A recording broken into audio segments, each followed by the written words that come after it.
Have you ever wondered why a company can show a profit even when cash hasn't arrived yet? Let me give you a quick question. A company makes sales worth rupees 1 lakh, but customers have only paid rupees 20,000 so far.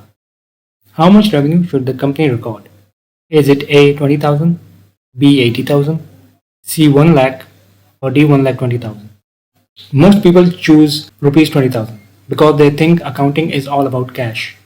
But that answer is wrong. The correct answer is C, 1 lakh. And today's lesson, I will show you why. By the end of this video, you will understand one of the most important accounting concepts used by businesses all around the world, the Accruals Concept, which is defined as the accruals basis of accounting is a method where financial transactions are recorded in the periods the events occur, regardless of when cash actually changes hands. Revenues are recognized when earned, not when cash is received. For example, when a good is delivered or a service is completed. Expenses are recorded when incurred, not when cash is paid. Matched to the same period, the related revenue is earned. That is why it is also called the matching concept. And don't worry, we will use simple examples so anyone can understand it. So let's start. Imagine you own a business that sells office furniture. On 10th June, you deliver furniture worth rupees 1 lakh to a customer. The customer agrees to pay after 30 days in July. So the furniture has been delivered. The customer has received it. The sale is complete. But the cash will arrive next month. Now ask yourself, did the business earn the revenue? The answer is yes. The work is done, the goods are delivered, and the customer owes the money. That means revenue has already been earned in the month of June. This is exactly why accrual accounting exists. Let's see this inside Excel. In column A, we have these following headings: sales value, cash received, revenue recognized, and accounts receivable. Now, sales value is rupees 1 lakh. Right? Cash received is rupees 20,000. Many people think revenue recognized should be 20,000. But watch carefully. Under accrual accounting, revenue is recognized when it is earned, not when cash is received. Since the company completed the sale worth rupees 1 lakh, the revenue recognized is rupees 1 lakh. Now notice that the business earned rupees 1 lakh, the business collected only rupees 20,000. Those are two different things. One measures performance and the other measures cash flow. And accounting wants to measure performance accurately. That's why accrual accounting records full revenue. And the remaining 80,000 becomes accounts receivable. In simple words, it is money customers still owe us. Now let's make it even easier. Imagine you are a tutor. You teach a student today.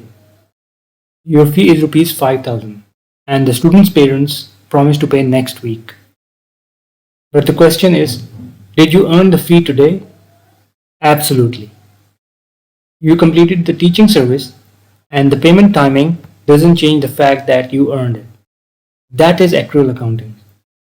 Earn first, cash later. Now let's see the accounting entry. When the sale happens, debit cash rupees 20,000, debit accounts receivable rupees 80,000, and credit revenue rupees 1 lakh. Why? Because we received only rupees 20,000 and the customer still owes us money. And we earned revenue. When remaining cash is later received, debit cash rupees 80,000 and credit accounts receivable rupees 80,000. Notice something important. The second entry does not create new revenue. Revenue was already recorded earlier. Cash collection is simply settling the receivable. Now that we understand accrued revenue, let's look at the opposite side of the story, the accrued expenses. And don't worry, it's actually the same idea, just from the expense side. Remember our simple rule? Revenue is recorded when it is earned. Well, expenses are recorded when they are incurred, not when they are paid. And follow one simple rule. Expense first, cash later. Let's see an easy example. Imagine you hire an employee. The employee works during the month of June. His salary for June is rupees 20,000, but you will pay him on 5th July. Now ask yourself, did the employee already work in June? Yes. Did the business receive the benefit of that work in June? Yes. Then the salary expense belongs to June, even though the cash will be paid in July. This is called an accrued expense. Let's make it even easier. Imagine your electricity bill for the month of June is rupees 5,000. You use electricity throughout June, but the bill arrives in July and you pay it in July. Did you consume the electricity in June or July? The answer is June. So the expense belongs to June. Again, expense first, cash payment later. That is accrual accounting. Now let's see the accounting entry. At the end of June, debit salary expense 30,000 and credit salary payable rupees 30,000. Why? Because the expense has occurred but payment has not yet been made. Now when salary is actually paid in July, debit salary payable and credit cash rupees 30,000. Notice something important. The payment entry does not create a new expense.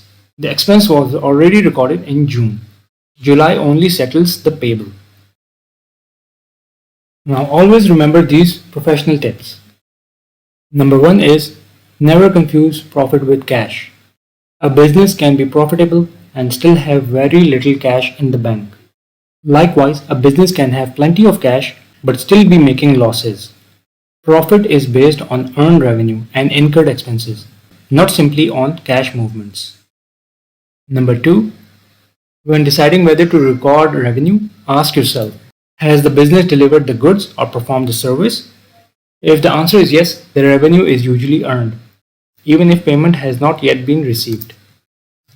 Number 3, when deciding whether to record an expense, ask yourself, has the business already received the benefits? If employees have worked, electricity has been used, or services has been received, the expense usually belongs to that period, even if payment will be made later. Number 4, the purpose of accrual accounting is not to track cash. Its purpose is to show the true performance of the business during a specific period. Number 5, a good accountant always focuses on timing of earning and incurring, not just the timing of payment and collection. That is what makes financial statements more accurate and meaningful. Number 6, remember this simple comparison. Revenue earned plus cash not received is equal to accounts receivable. Expenses incurred plus cash not paid is equal to accounts payable or accrued expense. If you understand this relationship, you have understood the foundation of accrual accounting. And finally, number 7, the best way to remember accrual accounting is this. Record revenue when earned, record expense when incurred, and record cash when it actually moves. Treat each event separately. If this lesson helped you understand the accruals concept more clearly, let me know in the comments below. Also tell me, have you ever confused revenue with cash received? If you enjoyed this practical accounting lesson, don't forget to like the video and subscribe to Learn Accounting Pro Studio for more easy to understand accounting and Excel tutorials. Thanks for watching, keep learning, keep growing, and I will see you in the next one.